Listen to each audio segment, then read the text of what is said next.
जय श्रीराम भावांनो, स्वागत आहे तुमचं आपल्या नवीन व्लॉगमध्ये. तर भावांनो, खूप दिवस सुट्टी होती आणि सुट्टीमध्ये फिरायला नव्हतो गेलो, म्हणून आज आमचा प्लॅन ठरला की कुठेतरी फिरायला जाऊ. म्हणून आम्ही निघालो आता त्र्यंबकेश्वरला. जाता जाता आम्ही गणपती बाप्पाचं दर्शन घेतलं आणि आमचा प्रवास सुरू केला. गाडीमध्ये CNG काहीच नव्हतं, म्हणून आम्ही आधी गेलो CNG पंपावर आणि तिथून CNG टाकून घेतला. CNG भरून गेलो आम्ही शहापूरला आणि मावशी काका पण होते सोबत, त्याच्यामुळे त्यांना घेतलं आम्ही आणि इथून निघालो आम्ही. आणि प्रसन्नाला पण खूप मजा आली इथे. आता गाडीमध्ये बसलो आणि खूप बेकार अवस्था झालेली आहे. इथे दादा मस्त चिल करून गाडी चालवतो आहे आणि मागे चाललेत फॅमिली टॉक्स. त्यांना आपण न काही डिस्टर्ब करता आपण आपलं हे करू. प्रसन्ना कर, चीज कर भावा, चीज कर ना भावा. अरे हात नको जोडू, चीज तर कर. अरे असा कर ना. हां बोला जुबा केसरी. आणि हा आपला नाशिक हायवे. एकदम वातावरण पण एकदम मस्त झालेलं आहे. मग चला आता डायरेक्ट आपण भेटू आपल्या डेस्टिनेशनवर, किंवा मध्ये कुठे नाश्ता वगैरे काय केला तर तिथे थांबू. आता इथे आमच्या गाडीची हवा कमी होती, म्हणून आम्ही गाडीची हवा चेक केली आणि त्याच्यात हवा भरली. तर फायनली आता सकाळपासून काही खाल्लं नव्हतं, म्हणून आता आम्ही नाश्ता केला. तर मेंदूवडा एकदम एवढा टेस्टी नव्हता, पण ठीक आहे, काम चालून गेलं. आता इथं आम्ही फोटो काढायसाठी थांबलो होतो, कारण की फादर्स डे होता, म्हणून फादरांच्या बरोबर एक फोटो काढणं खूप गरजेचं होतं. फोटो काढून झाल्यानंतर आम्ही आमचा प्रवास परत एकदा सुरू केला. आता थोड्याच वेळात आम्ही त्र्यंबकेश्वरला पोचणार होतो. तर फायनली आता पोचलो आहे त्र्यंबकेश्वरला आणि इथे गर्दी बघू शकता. गर्दी खूपच होती आणि पुढे अजून एक आम्हाला सरप्राईज भेटणार होतं, त्याची आम्हाला कल्पनाच नव्हती. आम्ही पोचलो आणि इथे खूप गर्दी होती, बघू शकता किती गर्दी आहे. आणि नंतर आम्हाला समजलं की लाईन आहे. नंतर तिथे माणूस आला आणि तो बोलला की हे बघा 3 ते 4 तास फक्त नुसते लाईनीलाच लागतील. आणि आमची अवस्था फुल वाईट झाली ती. आम्ही ऐकूनच शॉक झालो होतो. तर दादाला मी सांगतो आपली इथं वस्ती 100% होणार आहे, काही विषय नाही.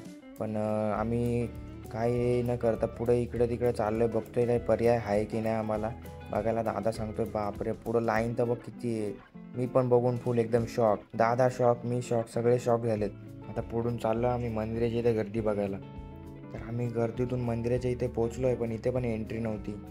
गर्दी बघून आता टेन्शन यायला लागलं होतं का कसं काय होईल, दर्शन होईल की नाही. दादा मस्त बाहेरूनच फोटो काढतोय, पण आता बघू काय होतं आहे ते. तर इथून आम्ही निघालो आहे, परत मागे चाललो आहे, बघू कसं काय होतं आहे. बेकार अवस्था झाले. 200 रुपये देऊन पण तिकीट भेटते तिथे, पण तरी पण त्यांना लाईनमध्ये जाऊन नाही देत. त्यांची पण लाईन थांबलेली कधीपासून. तर महाराजांना बघून फुल माझी एनर्जी वाढली होती, त्याच्यामुळं आता काही विषयच नव्हता. आता मी 100% दर्शन घेणार आहे असं मी ठरवलंच होता. महाराजांची पावर म्हणजे एक नंबर, तुम्हाला माहीतच आहे.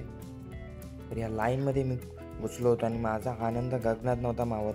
पण तो आनंद जास्त वेळ टिकला नाही, कारण की नंतर मला समजलं की ही जी लाईन आहे ती तिकीटची लाईन आहे आणि माझ्याकडे पैसेच नाही.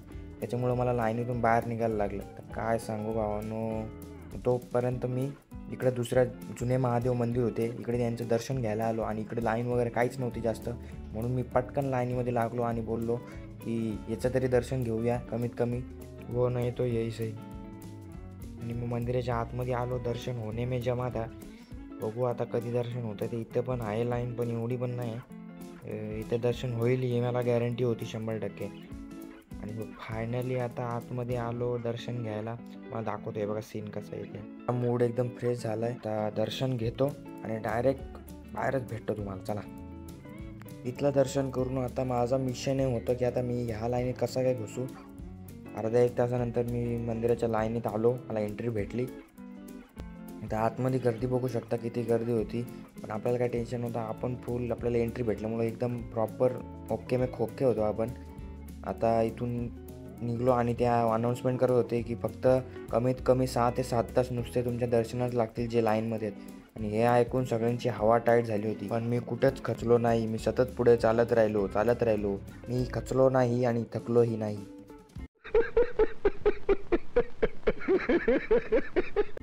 इथे सगळे आता बम बम बोलेचा जप करत होते जोर जोरात, आणि एवढी एनर्जी येत होती की बाबा विषयच नाही. 4.5 तासानंतर फायनली आता पोचलो या दर्शनाला. समोरच मंदिर होतं, दिसत होतं मला. अजून 15-20 मिनटं मला इथेच लागणार होती, हे मला माहिती होतं. आणि मग मंदिरामध्ये मला एंट्री भेटली, पण आतमध्ये बघतोय तर काय एवढी गर्दी मंदिरामध्ये. मी सुंबडीत कोंबडी करत होतो, पण तेवढ्यात पोलिसांनी माझ्यावर हाबाक टाकली. माझी कुठे हिंमत होते, मी ठेवली व्हिडिओ. मग मंदिराच्या बाहेर आलो. 4.5 तासानंतर मला झालं दर्शन आणि सोबत कोणीच नाही, आई बाबा कोणीच नाही, मावशी काका कोणाच नाही दर्शन भेटलं. ते सगळे बाहेर बसलेत. आता बघू जाऊ त्यांची अवस्था काय झाली ते. आपण तर भाई फुल एकदम याच्यात आलो होतो की दर्शन भेटेलच आणि आपल्याला पॉझिटिव्हिटी खूपच होती म्हणून आपल्याला दर्शन भेटलं. आपल्याला माहीत होतं ना, पॉझिटिव्हिटी इज अ की ऑफ सक्सेस. समझ रहे हो? समझ रहे हो आप? समझ रहे हो? थोड्या वेळानंतर मी आलो इथे तलाव बघायला आणि आजी भडकली माझ्यावर, कारण की आजीला वाटलं मी पाव घ्यायला आलो पण मी पाव नाही घेतला. त्याच्यामुळे आजीचा इगोट झाला आणि मग मी मस्त एन्जॉय करायला लागलो या तळावाचं वातावरण इथला. तरी पण आजी काही शिवाय द्यायचं बंद नव्हती, कारण आजी नुसती शिवाय देत होती पण मी इग्नोर केला. आपल्याला माहिती आहे ignore is the key of success, तुम्हाला माहीतच आहे आपलं. अच्छा. इथून आता आपली मंडळी सगळे बाहेर थांबली. बघू आता बाहेर जाऊया, काहीतरी खाऊ वगैरे थोडाफार लय भूक लागली आहे. चला डायरेक्ट बाहेरच भेटतो आता. आता इथं खूप सारे दुकानं होती पण आपल्याकडे पैसा नसल्यामुळं आपल्याला बघूनच पोट भरायला लागलं. जाऊ दे, पण काय विषय नाही, आपल्याला दर्शन भेटलं ही महत्त्वाची गोष्ट आहे. इथे प्रसाद भेटतोय बाहेर. इथे काय ताई पुस्तकं देते आणि हा पोरगा मस्त पुस्तकं वाचणार आहे आता घरी गेल्यावर. आणि इथे शंकरच्या पिंडी माळा वगैरे काय काय भेटतात, बरंच काय काय. आणि समोरच आपली फॅमिली उभी होती. आता बघू ते काय बोलतात ते.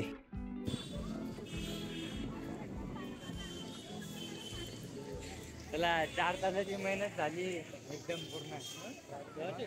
मग जेवायला लागेल ना, पाय दाबायला ठेवायला लागतं 2-3 तास.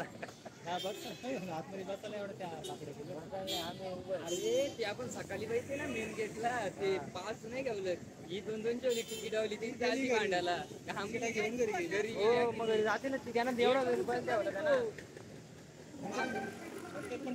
फुकटवाल्यानं आम्हाला सोडलं लवकर. आम्ही त्याचं 6 रूम आहे, 6 रूम मध्ये किती एका रूमला 45 मिनिट लागतात झाला, पण जर पटापट निघला तर. तू 200 दिले पण नाही फुकट. बघा काका जो फुकट गेला तिथे.